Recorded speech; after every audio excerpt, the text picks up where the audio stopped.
अध्यक्ष महोदय, अब मैं अपनी सरकार के एक और बहुत महत्वपूर्ण कार्यक्रम की तरफ सदन का ध्यान आकर्षित करना चाहता हूं इन प्रस्तावों में। शिक्षा हमारी सरकार की सबसे बड़ी प्राथमिकता है। हमारा मानना है कि कोई भी समाज अगर विकास और समृद्धि की तरफ ले जाना है उस समाज को, तो उसकी पहली सीढ़ी शिक्षा है। और ये इतिहास बताता है कि जब जब कोई समाज शिक्षा की सीढ़ी पे पैर रखे बगैर विकास की तरफ भागा, नई नई टेक्नोलॉजीज की तरफ भागा, तो उसकी खुशहाली अंततः खोखली साबित हुई। ये इतिहास हमें बताता है, दुनिया के देशों में हमने देखा है। इसलिए हमारी सरकार राज्य के नागरिकों का सुनहरा भविष्य लिखने के लिए एक ऐतिहासिक शुरुआत करने का प्रस्ताव रख रही है सदन के समक्ष। मैं शिक्षा क्षेत्र के लिए वित्त वर्ष 2015-16 के लिए 9,836 करोड़ रुपए का कुल व्यय प्रस्तावित करता हूं। इसमें 4,570 करोड़ रुपए योजना व्यय के लिए रखे गए हैं। ये पिछले वित्त वर्ष के 2,219 करोड़ रुपए के योजना व्यय से 106% यानी कि दोगुने से भी ज़्यादा है। इस तरह, जैसा मैंने कहा, इस तरह अध्यक्ष महोदय, मैं आपका ध्यान, सदन का ध्यान दिलाना चाहता हूं कि शायद देश में पहली बार कोई सरकार बजट को 106, शिक्षा के बजट को 106% आगे बढ़ा रही है। 106%, दुगने से भी ज़्यादा बढ़ा रही है। ये शिक्षा के बजट को दुगने से ज़्यादा बढ़ाना, 106% बढ़ाना अपने आप में इस बात का प्रमाण है कि हम शिक्षा को लेके कितने गंभीर हैं। समाज को खड़ा करने की, विकसित करने की, खुशहाल बनाने की पहली सीढ़ी को लेके हम कितने गंभीर हैं, ये इस बात का। और मैं इसको व्यय के रूप में नहीं कहता, क्योंकि बजट है, बजट की अपनी भाषा है, व्यय उसका एक हेडिंग है, तो व्यय में मुझे रखना पड़ रहा है। लेकिन मुझे पीड़ा हुई है रखते हुए, व्यक्तिगत रूप से मुझे पीड़ा हुई। मैंने अपने फाइनेंस सेक्रेटरी साहब से डिस्कस किया कि ये व्यय नहीं है, ये तो निवेश है, देश के भविष्य में निवेश है। ये जो हम 9,836 करोड़ रुपए का प्रस्ताव रख रहे हैं, ये वस्तुतः दिल्ली राज्य की आने वाली पीढ़ियों के और वर्तमान पीढ़ी के सुरक्षित भविष्य के लिए, खुशहाल भविष्य के लिए एक निवेश है। ये मैं प्रस्ताव रख रहा हूं। ये बहुत ऐतिहासिक कदम है।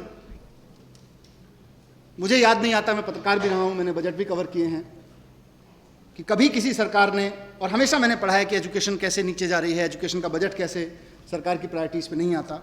आज जब समय ने, दिल्ली के लोगों ने मौका दिया, तो हमने उस जिम्मेदारी को बहुत तहे दिल से निभाना चाहा कि शिक्षा के बजट को दोगुना किया जाए, दोगुने से ज़्यादा किया जाए।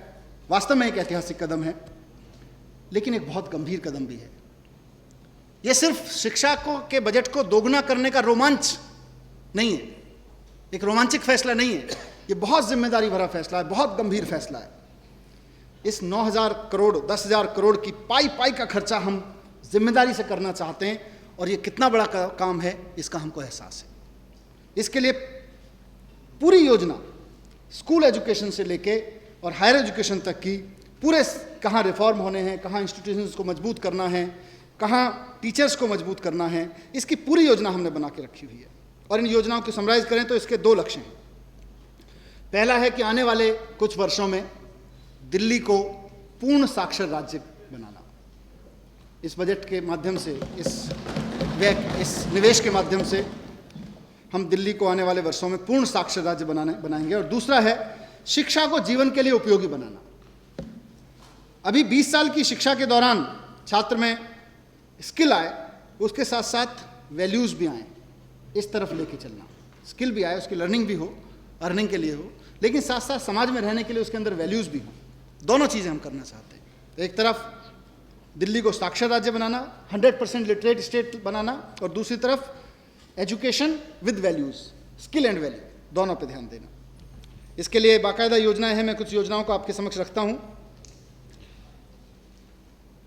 सरकारी स्कूलों में सीखने सिखाने का माहौल बनाने के लिए, उपयोगी उनको बनाने के लिए, अध्यापकों को सुविधाएं देने के लिए, सम्मान देने के लिए कई स्तर पे हम लोगों ने काम शुरू किया है, सरकार ने काम करना शुरू किया है। शिक्षा को हम एक बार कहते हैं मूल्य शिक्षा, मैं कहता हूं शिक्षा का मूल्य।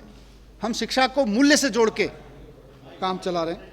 कक्षा 9 से कक्षा 12 तक अध्यक्ष महोदय, कक्षा 9 से कक्षा 12 तक स्किल एजुकेशन पे जोर दे रहे हैं, टीचर्स एजुकेशन, टीचर्स ट्रेनिंग और इन सब के साथ साथ दिल्ली के सभी 1011 सरकारी स्कूलों को आधुनिक सुविधाएं उपलब्ध कराने का कार्यक्रम सरकार शुरू कर चुकी है। लेकिन वर्तमान वित्त वर्ष में 50 स्कूलों को हम पायलट लेके चल रहे हैं।